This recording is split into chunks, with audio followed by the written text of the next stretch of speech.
somewhat flexible, and thanks for showing up on Reading Day. I think we're starting a tradition. You can mark it on your calendars. Reading Day is our town hall day, so twice a year we get together, and really this is your time. I'm going to have a relatively short presentation of some informational items, and they're really important, so they rose to the high level, and that was the Patty Jones threshold level. And then there's a big slide deck here, though, so if you want to peruse what all was potentially going to be shown, it'll be available. We'll send an email around, and it'll have a link in it. You can download the file.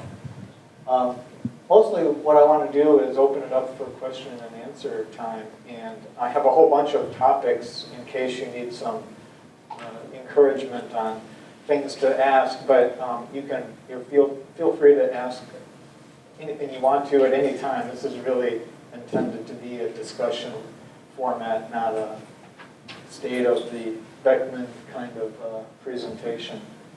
But nonetheless, I will get started with our mission, because no matter what changes take place in the Beckman Institute, I think the thing is we have to be grounded in something. And this is, ever since the beginning, what the Beckman Institute has been all about. It's all about how to foster interdisciplinary research and breaking down barriers. And so we've done that. And so it's now time to say, now that we know how to do this, how can we best move forward? And this is what we do, I think, well, in terms of interdisciplinary work. We integrate science and technology. It's in our name, Beckman Institute for Advanced Science and Technology. I think we integrate those two closely related but different approaches to advancing our knowledge, and we integrate that in a very effective way. The other thing is how we do it, and we do it with programs and facilities and people. And so I think those are the what we do and how we do it. It's important. Change is inevitable, and I think it has to happen. And so I don't want our mission to be sort of limiting us in any way. And as we think about moving forward, it's also good to recognize where we've come from. And so over the last semester, we started thinking about Beckman's history since its doors opened in 1989, especially from the standpoint of what is the research set of activities that's been going on here. And so the original Ted Brown proposal to the Beckman Foundation had this pyramid, and on the top is intelligence. You won't be able to read it if you're very far back in the room. On the left-hand side is all about synthetic approaches, materials science, computation, computers. On the right-hand side is biological intelligence. And out of that, starting in somewhere in the Jonas era, grew themes. And those themes, those main research themes, or MRTs, as we've come to know them, have lasted for a long time. And in 2008, a fourth theme came online, integrative imaging. And so they've been moving along, and you could in some way almost say we have drifted without a lot of thought or imagining how these themes might be evolving and changing. We've had every time, I think in blue represents, actually I thought they represented when we had our reviews, but maybe I'm mistaken. Well, maybe it was, at one point we had dotted lines on here that represented all of the different reviews. So the themes have undergone reviews, they've survived, they've persisted, they've slowly evolved, a new one has started, two of them have merged. But I think there's some difficulties here. So for one thing, it leaves us with this incredibly broad portfolio. It was foreshadowed by John Bardeen, actually, in a letter to Carl Hess. And if you go back and read Ted Brown's book, you'll see that John was really kind of getting on Carl because it's like, nobody's going to, that's just not going to work. I mean, it's too broad, this idea of biological intelligence. And so it was interesting. It was a great way to start, but it has its problems in this incredibly breadth, which creates a problem in terms of having some recognition. We can't succinctly describe ourselves.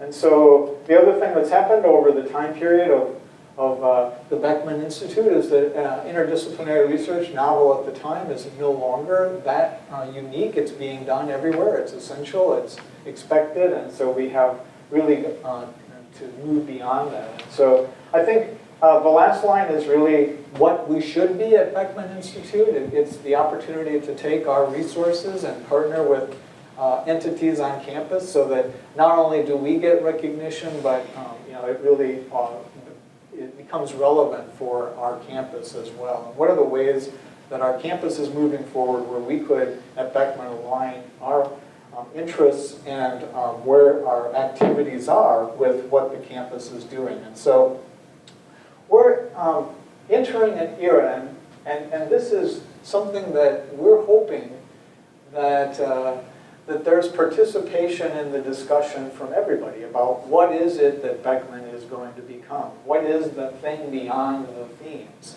And so while I will present some kind of an organizational structure, it's still in the works. In fact, in about 2 weeks or 10 days, we're having a retreat, and some of the Beckman leadership will be coming together, and we'll be talking about how to refine some ideas that we started at a retreat a year ago. And in the meantime, our campus has undergone some strategic planning, and out of the strategic planning task force on health sciences, there was a lot of participation by Beckman faculty, and they put forward some major areas of activity that made sense for our health sciences on campus and also makes sense for Beckman. So for example, the intelligent systems could nicely align with two areas. One is interventional neuroscience, or neuroscience broad. Our whole second floor almost is neuroscience activity, and it makes sense that we become involved in that. We've had a long-standing interest in this area from the standpoint of what role does nutrition and exercise have in interventional neuroscience. We're interested in development phases of life. And the first 1,000 days came out of the strategic task force. Sue Shantz was involved in that, and I think that is an area that Beckman has a strong presence in as well. Our imaging area is nicely aligned to what came out as Tech for Health, technology for health, and I think that maps on almost very well, if not one-to-one, with our integrative imaging. The area that I think has the possibility of emerging as something new is what King Lee and Marty Burke are calling progenitive medicine. It's the forward design of medicine. We know that evolution has been able to get us prepared to deal with things at least through our reproductive years. But beyond that, we know we're going to age, and as a consequence, there will be implications. Disease is inevitable, and how do we manage to combat that ahead of time, as opposed to trying to fight off a disease that we've acquired? How can we look forward to replacing what we know will become dysfunctional biological machinery that we would maybe want to have a different kind of approach to medicine than sort of the traditional approach. And finally, our Cancer Center, which is maybe the furthest advanced and began about almost a year ago. This summer it will be a year. And so the kind of way I presented this before, but I think it's continuing so far to make sense, but if it doesn't, we should stop and talk about it. Really, as I see it, what we have at Beckman are faculty and research groups that come together with core competencies. Core competencies, especially in things like measurement science, modeling. Modeling could be molecular modeling, but it might be even other kinds, maybe computational imaging, machine learning, and that sort of thing. We have a strong effort in molecules and materials that could play into a core competency that cross-cuts some of these activities, like what goes on in maybe tissue simulation in the Cancer Center, or progenitive medicine, or even tech for health. And then I think an area that we have some activity but could be strengthened is informatics. Data is everywhere. Data is going to be pervasive, I think, in many of the initiatives that come up. So I see these core competencies on the tower cross-cut what would be research initiatives. I view these in a lot of ways as sort of mainstays, and that faculty kind of come with a core competency, but may be interested in many different initiatives. And so the idea to have this intersection of our methods, if you'd like, versus our programs of research, if you'd like, I think is an interesting way to organize ourselves. It asks the question, how would we do our reviews? The theme is nicely served, for example, as a means by which we could do our reviews. The existing programs are in this column. They map pretty well with who occupies the different floors. The new initiatives, as I've pulled them from the Health Science Task Force, are represented in the right-hand column. And so that's a way of organizing ourselves. And I think Rohit said it best. I mean, the power of Beckman is that we have the people, we have the culture, we have the mindset to be able to carry out and lead in these areas. And part of the reason these areas have come to align so nicely with the Beckman Institute is because the Health Science Task Force had so many people on it that were representing Beckman Institute. With those changes, there's definitely going to be infrastructure changes. So we're well along in the planning phase of the basement. The BIB, as it's called, the Beckman Institute basement, is undergoing a feasibility study. It includes things like how to best utilize our shared facilities. Maybe we'll have new equipment, a new MRI, for example. It also includes how best to create shared lab space for the Cancer Center, especially with its interest in tumor modeling and phenotype engineering. And so it's also going to occupy the headquarters of the Cancer Institute at this moment is going to be, at least for a while, on the 4th floor. And really, I like to think of Beckman as a catalyst or an incubator, some people call it. The idea is that we begin things, and if they take off, they spin out and they grow, and they maybe find a new building with more space or whatever. But I think that there are examples of really successful entities that began at Beckman that are now elsewhere on campus, and CSA is for sure the poster child of that idea. Facilities are one thing, equipment is another, shared equipment. So we are actively involved in really building our core strengths in areas like MRI. I think that if you look across campus, we're fairly unique. There is another MRI scanner down in Vet Med, but nobody has the capabilities that the BIC has here at Beckman. And so we should be in this era of tight resources, winding things down or moving and consolidating across campus.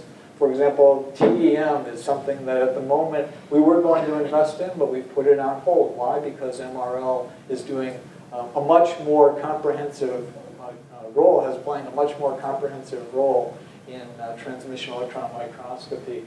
Whereas here at Beckman, our strengths are in magnetic resonance imaging and other kinds of imaging. And so we're putting our effort here. I think you'll hear over the summer that we're putting in for an animal scanner. It's something that has been identified. Certainly I became aware of it from the 2016 imaging theme review, that this was a major instrumentation need that would greatly help some of the activities that are going on here. And we're also preparing to look forward to bringing in state-of-the-art, high-field human scanning capabilities as well. And these are our sort of timelines in the next 18 to 24 months. It makes sense in a lot of ways. You heard me in the very beginning talk about the intersection of science and technology, and that's kind of what the two color coding You could argue that that's what they are. There's great opportunities to build on our strengths and MR technologies that come from people like Brad Sutton and Jipe. I don't know if he's here or not, but Fan Lam, you just heard if you were at the director's talk.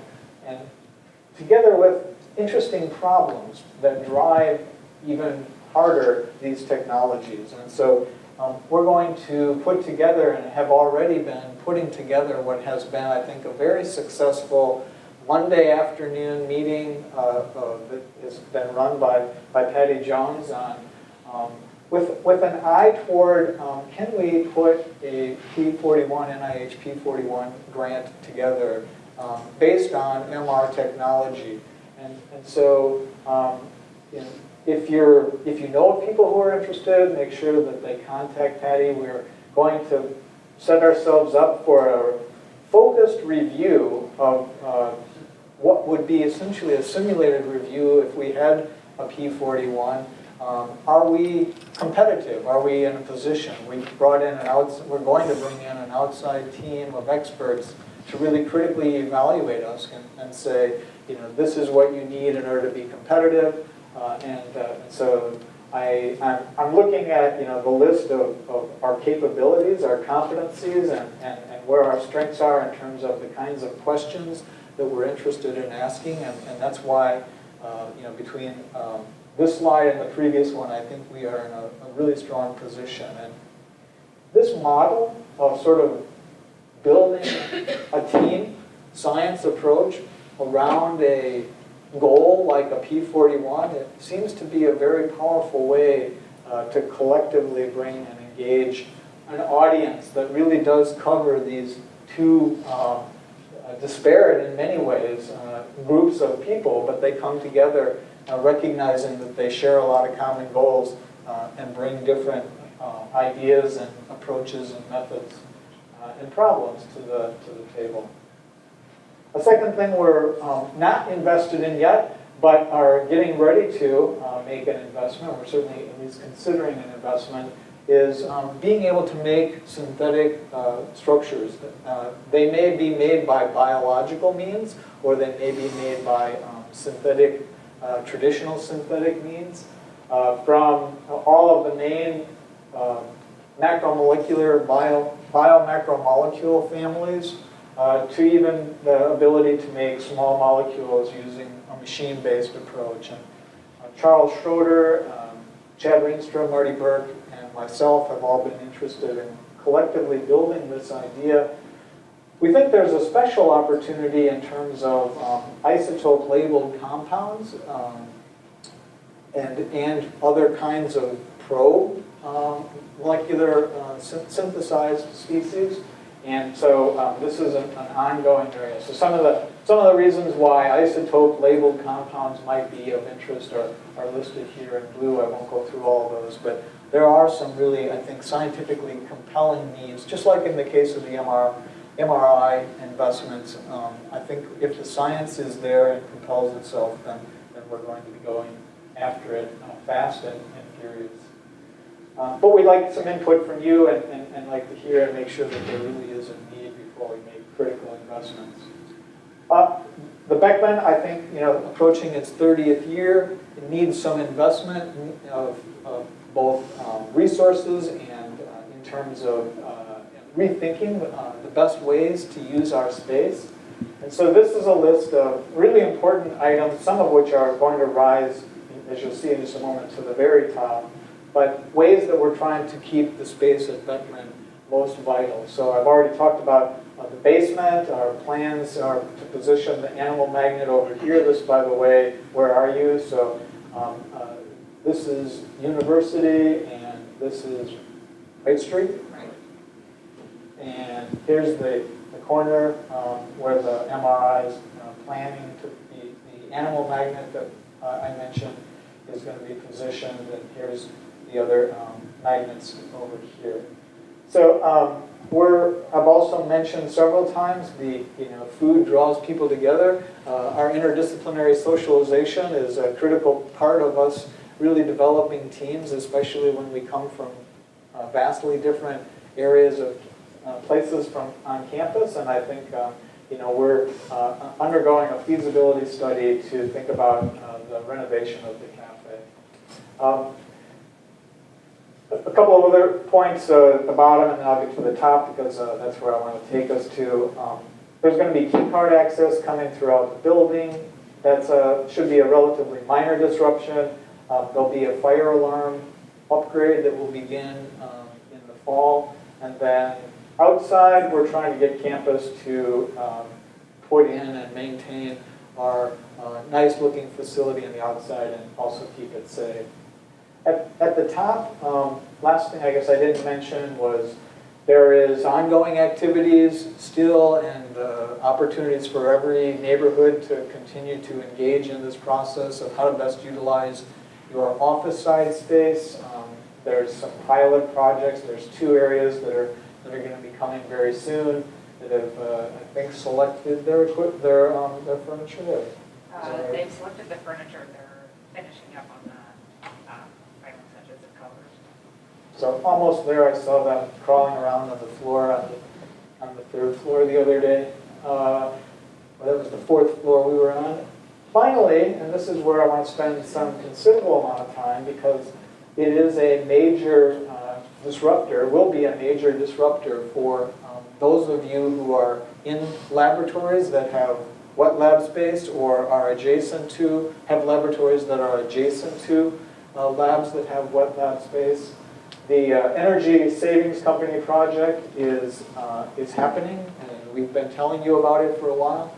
And first I'll tell you why we're doing it, and second of all I'll tell you what it's all going to mean. So we're part of 6 buildings on campus that are undergoing about a $32 million investment to improve energy efficiency on campus. And 3 things that are going to be done with this project. Some of it, much of it, will be behind the scenes, you won't even know it, are things like recovering heat, reducing exhaust airflow. All of that will enable the expansion, ability to expand our ventilation capabilities so that we can basically use more energy, as Rob, I think, has mentioned to me. So it's basically it's going to allow us to increase wet lab space. And Eddie and I and others have been really working hard to find those, because it's in high demand. The needs of our faculty to find wet lab space has been huge.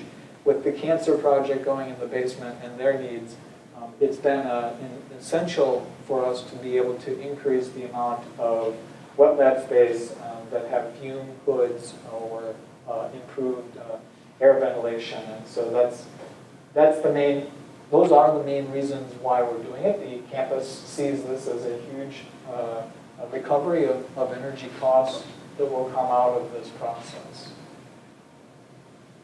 Here's some of the questions and tentative timeline at the top. So we're at a point right now where that 95% completion of the study is going to go to the board for approval of that $32 million investment.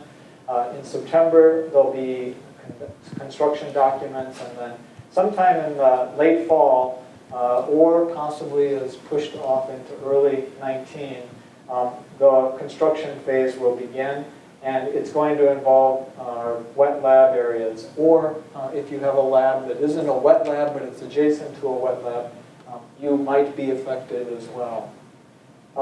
What it means is we're going to have to clear out the hood area, the fume hoods of all chemicals and equipment so that the workers can perform the work they need to do in the fume hoods. And other parts of the lab are going to be off limits to our researchers. And so remember, this isn't just Beckman, it's happening back down in my home unit building in Roger Adams' lab. It's happening on other places on campus. It is a major disruption when we start talking about halting operation of research for as much as 4 to 6 weeks. We estimate it's going to be a week or two to move things out of hoods, cover everything up, secure, and make sure that there isn't going to be any damage done to any equipment or sensitive experiments that are ongoing. We estimate 2 to 3 weeks to do the work, and then a week to move back in. This morning I called this the carpeting project disruption on steroids. The idea is that just like the carpeting was somewhat disruptive, I think we all benefited from it in the end in a huge way. We had to throw away, I don't know, 25 years worth of journals, and I don't know how many dumpsters ultimately. Rob, you might know the answer to that. But we've dumped a lot of trash from the years of accumulation, and the labs are honestly in many ways no different. We reorganized when we did the carpeting. Some people moved, and we have that opportunity now, and I think we have another very special opportunity that moves us more toward team science, and that is the opportunity to share lab space. And I think that at first we might have some of us may have a negative reaction to that, but ultimately I think that this is the way that real collaborations can be forged, and so I'm looking forward to dealing with some of these issues and then watching spring forth some new opportunities and new collaborations. In terms of scheduling, since it's coming fast and furious, we hope to be giving, I'll have more to say on the next slide, but about 4 weeks notice, and then we'll actually try to do a little bit better than that. So, but at least a minimum of 4 weeks. Okay, so the scheduling is going to be determined. There'll be meetings to schedule work if your labs are involved. It'll involve our Beckman staff. It'll involve FNS and then the ESCO company, Schneider Electric. Together, what the ideal plan is that we would complete a floor at a time and ideally work in blocks. It may not work out that way. We're going to try to be as flexible as possible and try to give enough advance notice so that there is minimal amount of disruption as possible, and hopefully people can finish key experiments or find places to finish key experiments and be maybe in a writing phase or something during that period of time. So I guess I'll just go forward and say that there's also some labs that were recently upgraded with the DVC controls, the digital, what is display control? Digital control. So those will also require some additional work. So you're not free and clear if that happens to be you. Swing spaces, we don't have much swing space, but we'll do our best to find it. But I think the real possibility of swing space may be in learning to share our space a little bit better. And this is something since we don't have key card access yet and don't really know who's occupying what space when and how frequently they're visiting, but you as users may know of, oh, there's never anybody in that lab. If you know of such cases, it would be very helpful for us to hear about that. And so I would just encourage you to let me or Patty or Kara or somehow Stacy know. Maybe you can drop an anonymous note on her desk if you want to. But we're very interested in knowing what we can't find without spending our time where you're at. And so I think that would be very helpful. But this is an item that I want to begin to just sort of say, maybe we should think about a change of culture about how we utilize our space from this assigned laboratory to individuals to more of a model like, for example, IGB has, and the Beckman basement is going to have, and that is, what are the drivers for sharing institute lab space? And for one, I think our ESCO project could be minimize its disruptions if we if we come to share space and sort of accommodate people as best we can. Yes, it's going to be crowded. Obviously, we don't want to get into a safety issue. I mean, we can't have it so crowded that there's going to be serious safety issues. We want, obviously, to avoid that. But I think that there's an opportunity to begin to think about, well, we could share space for 3 weeks or however the case may be. This is not the only driver. I'm trying to make you aware of things that are happening around us that are probably inevitably coming. For example, the budget reform that's taking place is likely to ask you to pay for space. We're uncertain as to whether the Beckman space will fall under that model or not at the moment. We're hearing no, but that's not, I don't think written in stone yet. I think the home units are likely to definitely be asked to ask their home units to basically pay campus for use of space, which ultimately may come down to the PIs. And therefore, who wants extra space if you're not utilizing it very well? And so I think that's one driver. Just to give you an idea of what kind of thinking goes into this. So it comes down to this: how much sponsored research dollars are you bringing in per square foot? And people are looking at the numbers. And so here at Beckman, $439 of total research space, right? I think that's the total, not just lab space, right? It's Is that total office and? yes, allocated. So that's total square foot, so sponsored research dollars per square foot of total assigned space.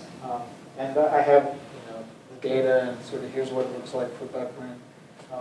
This is a plot of number of faculty versus the bins are how many of us have $1 to $100 per square foot on up to over $1,000 a square foot. And the alarming thing is there are a lot of us that have no Beckman-sponsored research expenditures but are occupying Beckman space. So you can imagine in a period of time where we're asked to either pay or whatever, that becomes a kind of a major issue.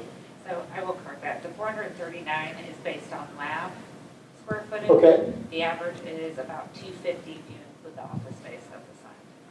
Oh, 250. So then we're much closer to the average for the campus, actually. So that 439, just to clarify, is only for lab space. So that's sponsored dollars per square foot of laboratory space.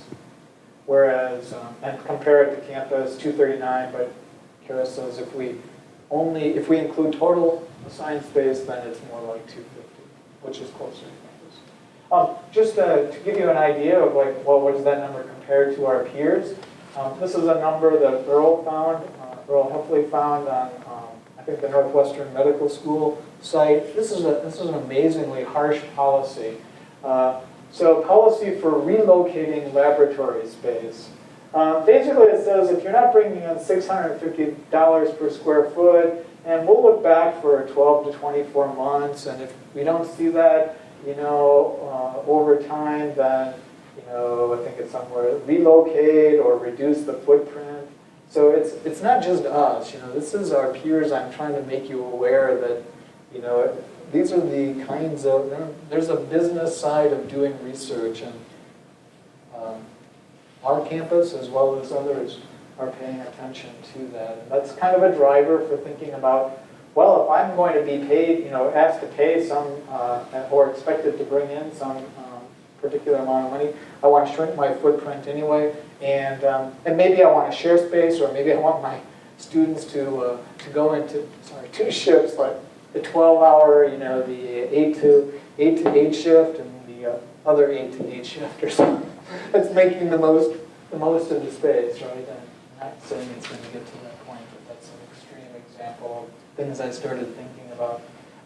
Space consolidation, these are how can we wind things down? I've already mentioned our TEM, sharing instrumentation within our own groups. We might imagine ways that we can use our space better, and certainly there's a net policy on campus of we're not going to grow any in terms of space, and the emphasis of the campus master plan is to improve flexibility for space and to use space better. Just one more or two more items. So first of all, this has to do with our financial accounting system. We're going to get rid of paper. You will no longer be getting paper copies. The business office, let's see, BAR stands for, oh, it's up at the top. Beckman Accounting Reporting System. So forget the financial, because it didn't quite make a nice acronym.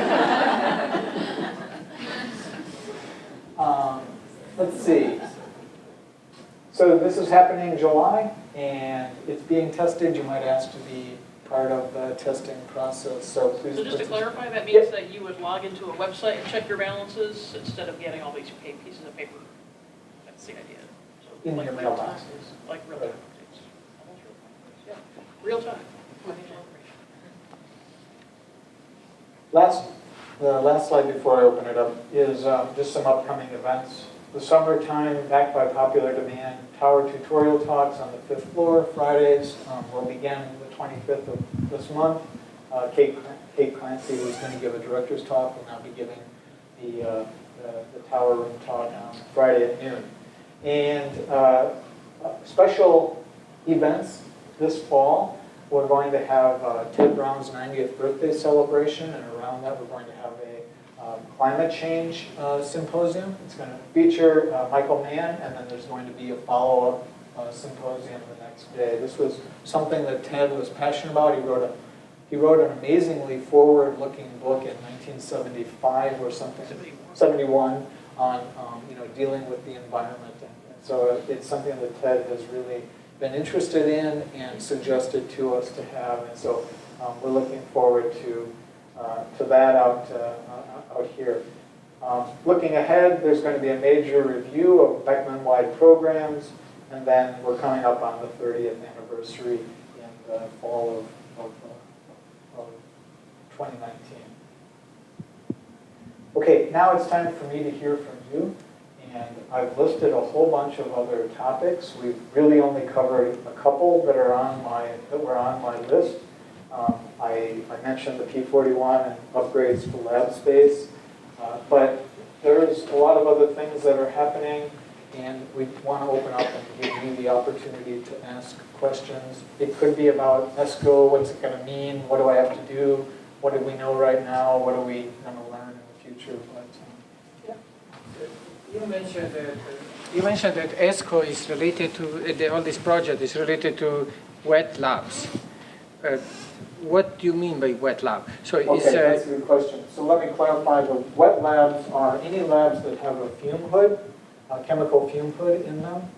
And then the only caveat to that, please correct me if I'm wrong, but the only caveat to that would be laboratories that are adjacent to a laboratory that is a wet lab will also be, or may be affected. It's not clear exactly at the moment. But certainly if you have a chemical fume hood in your laboratory, it will undergo these disruptive renovations.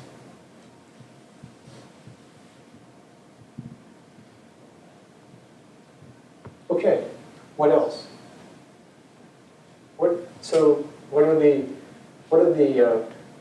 tough questions to ask? What are the escape hatches for those people who do not see the vision that you have for the Beckman Institute currently? Yeah, so escape pathways if you don't. Yes, sure. So if you're not aligned, if you don't see an alignment with. What if you were on board, but then you wanted to get off board, but you just so happen to be in a ship? Do you know what I'm saying? Right. What are the ways in which you will be able to have people voice their opinions, debate those opinions in an open forum, right, and also be able to gracefully bow out when they do not believe that this is the only place or the correct place for them? That is a great question. So one way is we have a leadership group that is, let me see if I have that slide here. Little leadership team. So we have a leadership team, and it includes Beckman staff and faculty.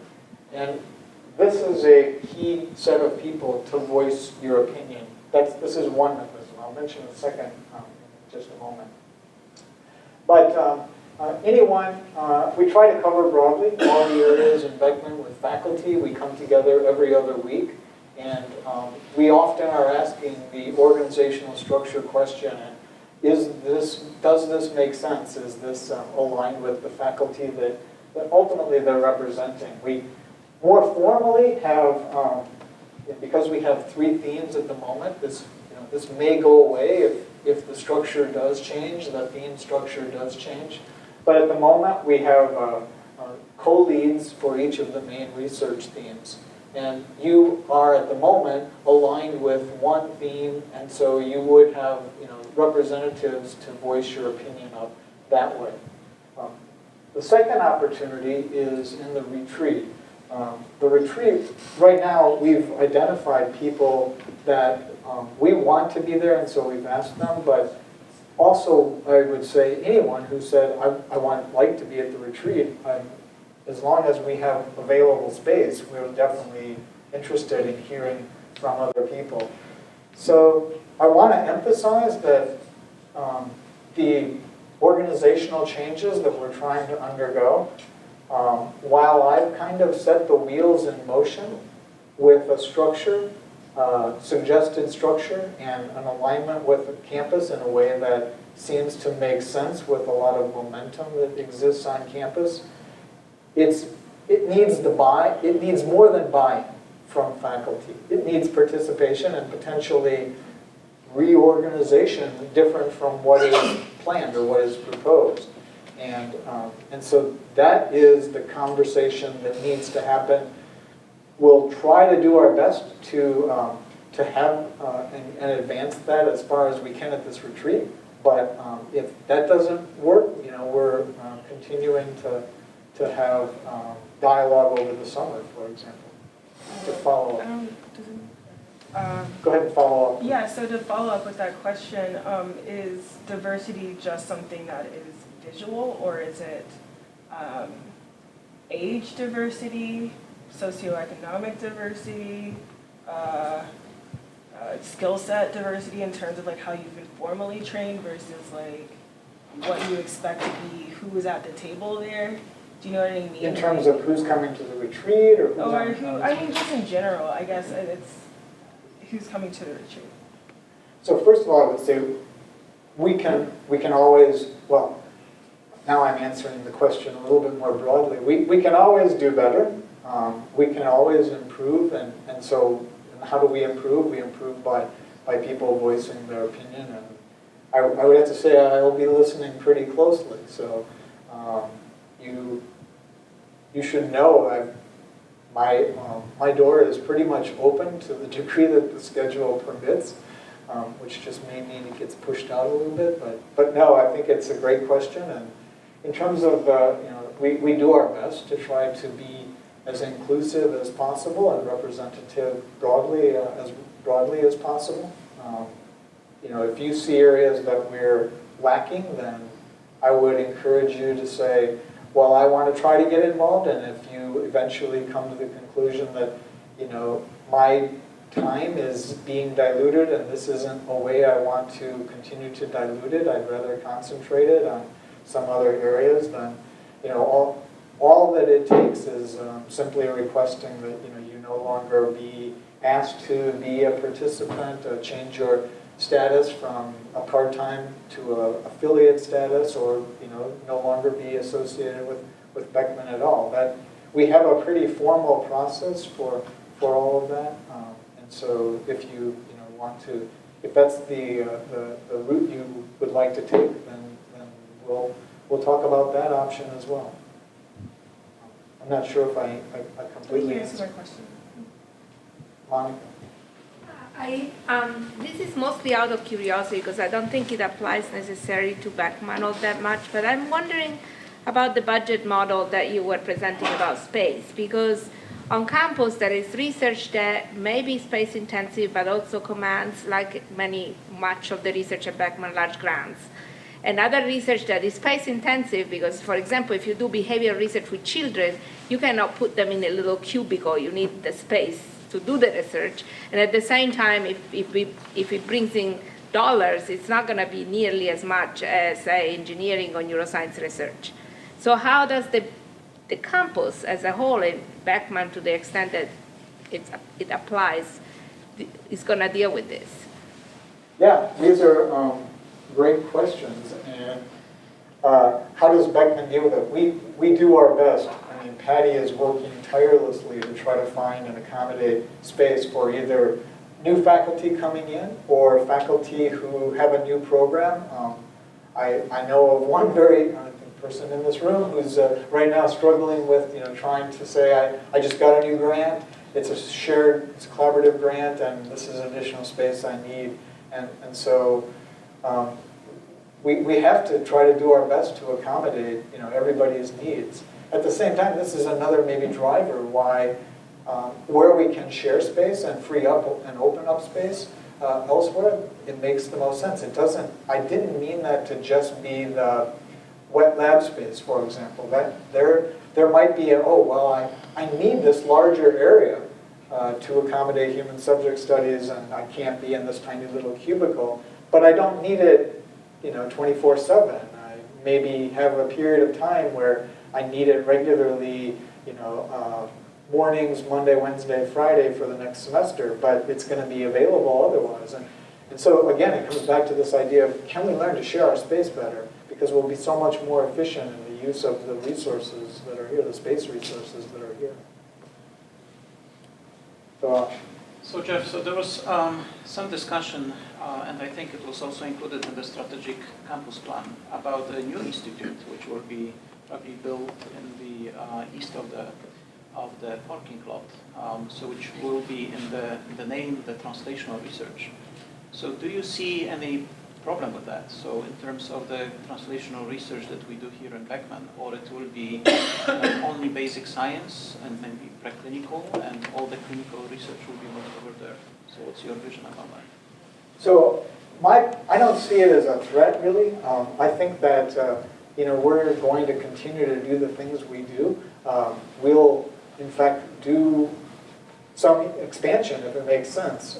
We've even talked, I think about should we be having a medical cyclotron to make hot isotopes, and that would be of great value not only for basic science and animal studies, but it could very much tie into what would be more of a clinical and translational need. And so I think we can learn to work together in a way that we would still do, and the people in our building would still do the research, be it at basic science and maybe animal model level, as well as maybe we build a entryway on the north side of Beckman, and I can tell you there are plans for that, which would be great for human subjects, or maybe it would even be possible to do clinical imaging here. We haven't given up on that idea yet.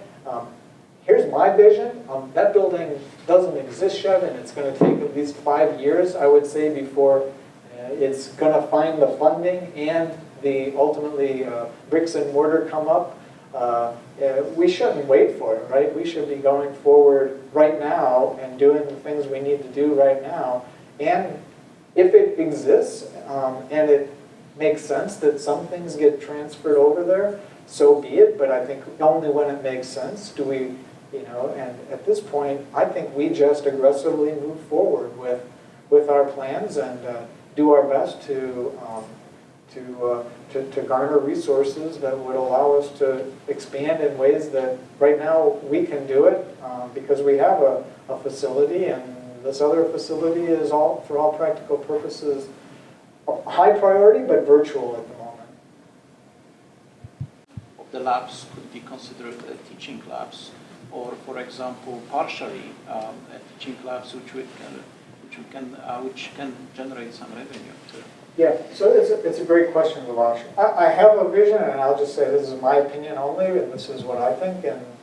And so I don't see us playing a huge role in undergraduate formal instruction. I do not.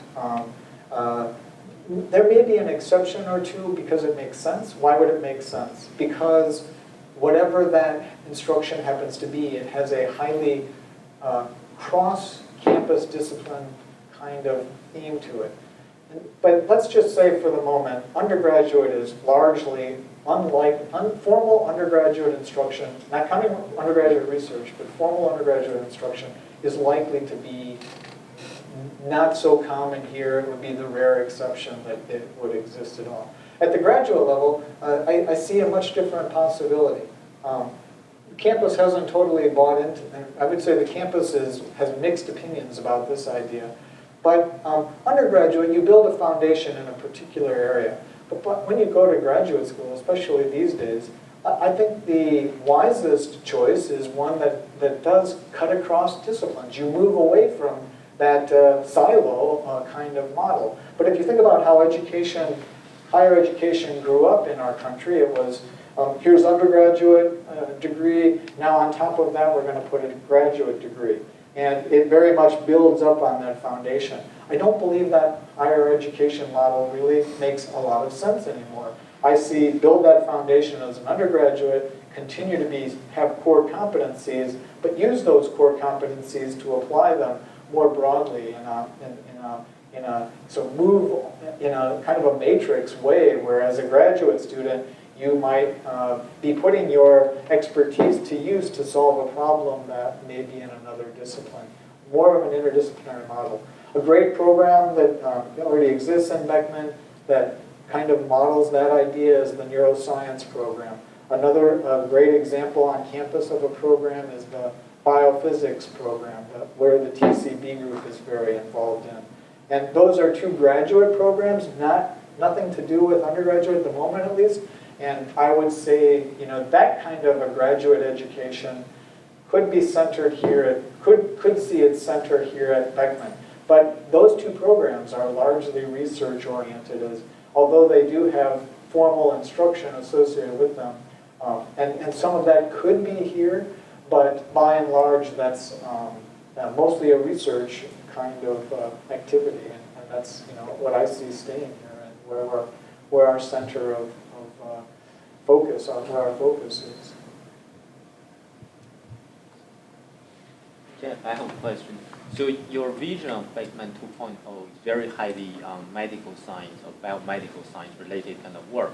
So there are at least the initiatives that are listed. There are several similar units on campus, from like IGD to department like bioengineering to the new School of Medicine. So in your point of view, what do you think Beckman is unique, different from the other like units, and right. If So there's some activity, where does it fit in? Yeah, the initiatives that I listed there were where I think we have a lot of strength. Let's just take cancer, for example. Our focus on cancer is mostly phenotyping, tissue engineering, imaging, and so other aspects of cancer exist all across campus. Everything from the social side and nutritional side to genetics. Those are not really going to be what we do here at Beckman. And so, as an example, that is very much distributed across campus, but there is a core activity of ours that builds on our strengths here at Beckman that we can capitalize on. Neuroscience is another example. We have a lot of neuroscience activity across campus. Here at Beckman, we have both a lot of multimodal imaging capabilities. We have molecular neuroscience activities in Jonathan Sweeler, Martha Gillette, the whole activity in terms of their miniature brain training grant, for example, which then covers more broadly things like MRI imaging so forth. So our initiatives, while you can definitely see have distribution all across the campus, I think what makes us unique is this ability to bring the north and the south sides of campus together in a really special way that, that may not exist elsewhere. Other than IGB and maybe NCSA, it's hard to imagine locations on campus where it's natural to have students in laboratory space that are drawn from something south of Green and some unit north of Green. So our strengths really are that intersection of those core competencies and cutting across the initiatives. And I think it will be an interesting question if that structure persists through the retreat of how we map ourselves onto that. Are those core competencies what are, do we have everything we need, or are they different from the ones proposed? They cut into, there may be research components associated with those core competencies that are not health related, but they build our strength, maybe in materials as an example. But having that capability here is going to impact those other initiatives. And so that's kind of the way I see it. And I mean, what remains is to see whether there's participation from other Beckman faculty in terms of that alignment with that vision. So maybe I missed this. What is the metric? Like, how do you? We have how are we pretty measuring. yeah. Like, what is that? Well, in terms of our in the past, our metric has been Blue Ribbon External Advisory Committee that comes in and measures, I would say, one thing. And that one thing is, do your programs show the collaborative kind of science that is expected to take place in Beckman? Or is that research not showing evidence of collaboration and could be better done in an individual's home unit? And so our metric number one is this collaborative team science or not? And how do we judge it? Co-authorship on publications, co-authorship of co-PI grants. Those are the obvious ways that, and they're peer reviewed, so they're evaluated by the community on a pretty high level, and we can all sort of have a pretty good understanding of, is that a high enough level? Was that a very impactful journal? Was that a very impactful award, or is that just sort of kind of run-of-the-mill average? I mean, we're looking for those evidences of collaboration as our number one metric of what we do here at Beckman that we think is unique from the rest of campus.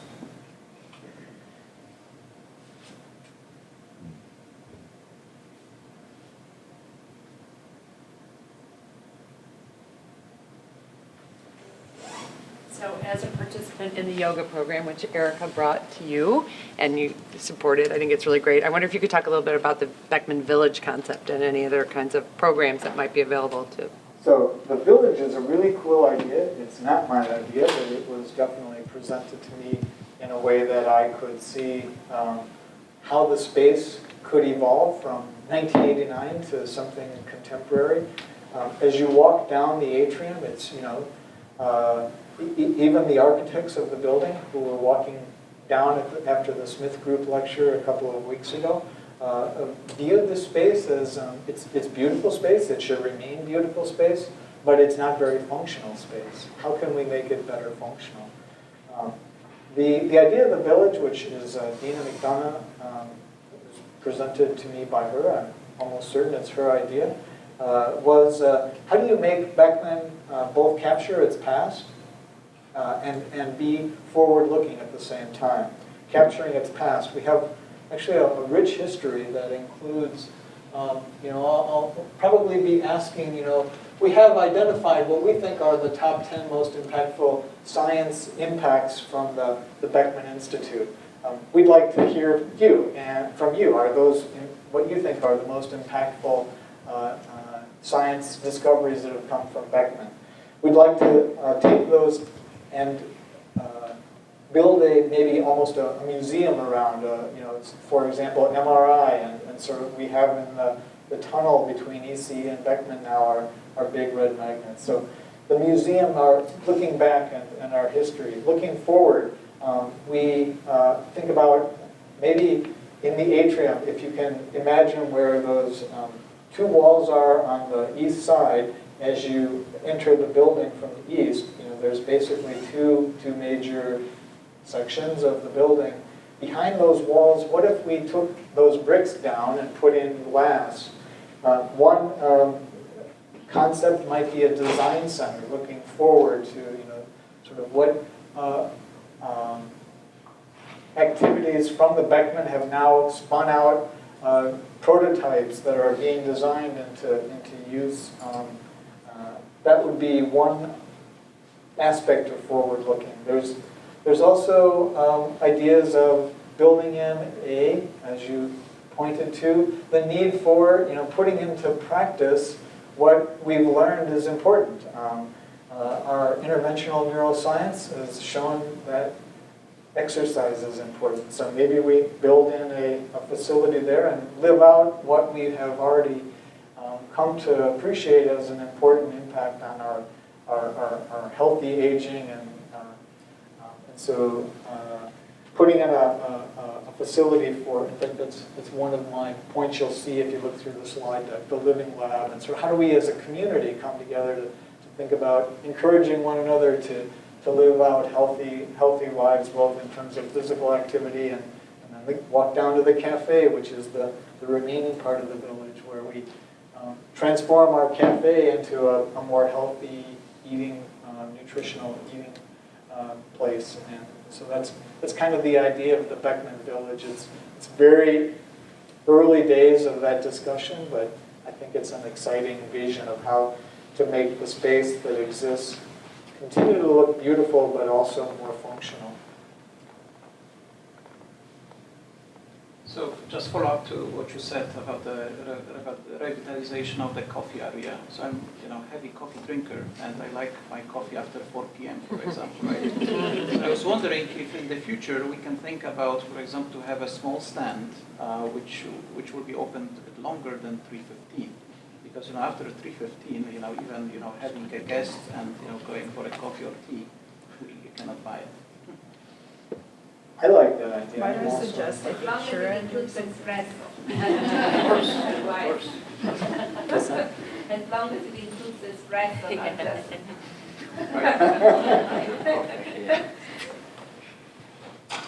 I'm also a coffee drinker, so I'll definitely be putting a plug in for that as well. What else? What about turnover of the people who are involved here? Obviously you have a great vision, but you probably have things you want to do, and I don't think you want to be here forever. So how do you intend on making sure that the metrics are very clear and that the vision is clear and clear enough to where it's actually sustainable? So I agree. I think, in my opinion, the time that you remain active as a Beckman faculty member should be not your entire time here on campus. Every moment of time that I occupy space in my office and my lab means that there's somebody else on campus that isn't occupying, that doesn't have that opportunity to come here and build out a collaborative program.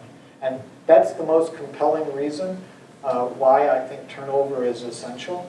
And then that just over a period of time, research areas change, people's interests change, and so I think that's important to evaluate those personal changes as well as the theme or directions of maybe a science topic. Do you think there should maybe be term limits to at least the heads of it, and so that it's like always changing? There's nobody who's, I guess, reified might be the word, to the point where like they are God and they literally like what they say is like what we're gonna do. I don't know. That's a debatable question. I can tell you that the chances are pretty strong that I'll do my 5 years and maybe I'll begin to look for signal to the campus like, hey, I did my 5 years. Peter Schiffer made a really great statement to me. And he said, if you're an administrator and you haven't accomplished what you want to in 6 years, the likelihood is really high that it's not going to be done. And I believe him. Like, I totally believe that. And so I really feel it would be time after that sort of 6-year kind of time frame. I don't know why he chose 6 and not 5, but that's exactly what he said to me. And I think it makes sense, right? And I think that really, if you haven't accomplished what you intended to in that period of time, you're likely not to get it done. And it's time for somebody else to step in and let their vision move forward. And so you can dial back and say, when did I start? Okay, 2022, it looks like 6 years will be up. And to the degree that when 2022 comes and it makes sense because, oh, we need some stability. Okay, could you please stay another year? Okay, I can stay another year. But I definitely don't plan to be here too much longer than 2022. And you have a chance to review. There is a formal review process that goes on after 5 years, which would even allow for a second term to begin. And so, to the degree that you're not happy about the directions that things are going in, that's the time to really not only voice your opinion, but find a consensus among who else is really not pleased with the directions of the way that the Institute has gone. And that's why it exists, and that's the opportunity to make change. And yeah, so I agree with you also. I don't think that, I truly do not believe that longevity, especially at a position like this, is very healthy for the Institute. It needs turnover at every level, not only on the faculty side of things, but it's certainly at the level of the director.